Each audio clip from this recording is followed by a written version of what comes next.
प्रिय संतोष अण्णा देशमुख, जमल्यास आम्हाला माफ करा। मस्साजोगचे सरपंच म्हणून तुम्ही लोकांसाठी खूप काही केलं। गावातील 18 पगड जातीच्या लोकांना सोबत घेऊन गुण्या गोविंदाने राहिलात। तुमच्या हसऱ्या पोटाकडे बघितलं की तुमच्यातला राजा माणूस किती प्रेमळ आणि आपुलकीचा असेल हे कळून जातं। पण जेव्हा तुमचं अपहरण केलं जातं, जवळचे नातेवाईक पोलीस स्टेशनचे उमरे जिजवतात, पण त्या निर्जीव यंत्रणेला काही लवकर घाम फुटला नाही। तिकडे ते हैवान तुमचे लचके तोडत होते आणि इकडे घरच्या लोकांच्या जीवात जीव नव्हता। काहीतरी विपरीत घडणाऱ्याची कुणकुण लागली होतीच, पण तासात यंत्रणा हलायला संतोष देशमुख काय कुण्या आजी माजी मंत्र्याचा मुलगा होता काय? असो, पोलीस यंत्रणा आक्काबाक्कावर चालत होती। माफ करा संतोष भाऊ, आमच्या काळजाला तर कुठे लगेच पीळ पडला हो। त्यासाठी तुमचे मरण यातना भोगतानाचे फोटो व्हायरल व्हावे लागले। एखाद्या असह्य जनावराच्या अवतीभोवती कुत्री कशी गोळा होतात, तशीच ती कुत्री तुमच्या देहाचे लचके तोडत होती।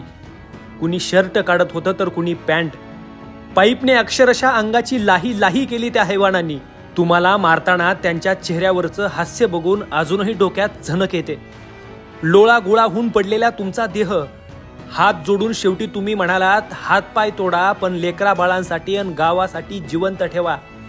पण ते तुमच्याकडे बघून राक्षसी हसून सेल्फी काढण्यात दंग होते। आणि हे कमीच की काय म्हणून शेवटच्या क्षणी तुम्ही पाणी मागितल्यावर तुमच्या तोंडावर लघवी करणारे ते नराधम, शपथ, हा फोटो बघून तर काळजाचा थरका पुडला। कसलं हे कोर्य! मरणाच्या वाटेवर पडलेला माणूस पाणी मागतोय आणि त्याच्या तोंडावर मुततात। खोटं नाही सांगत, पण 2 दिवस पाणी बघितलं की तो फोटो डोळ्यासमोरून जात नव्हता। संतोषांना खरंच आम्हाला माफ करा। आमच्या संवेदना मेल्यात, त्या जाग्या करण्यासाठी तुमच्या विटंबना केलेल्या देहाचाच आम्हाला आधार होता। ते फोटो बघून अजूनही मोठी आवळतात, रक्त सळसळतं। अण्णा, आता तुमच्या गुन्हेगारांना सुट्टी नाही, त्यांना फाशीच व्हायला हवी। पण या गुन्हेगाराचं समर्थन करणारे सुद्धा त्याच लायकीचे आहेत। काळजात संवेदना जागा असणारा कुणीच या हत्येचं समर्थन करू शकत नाही। अण्णा, तुमच्या मातीत पडलेल्या देहाची शपथ घेऊन सांगतो, जात पात धर्म विसरून तुम्हाला न्याय मिळेपर्यंत आम्ही स्वस्थ बसणार नाही। शेवटी अण्णा, तुम्हाला ओल्या डोळ्यांनी भावपूर्ण श्रद्धांजली।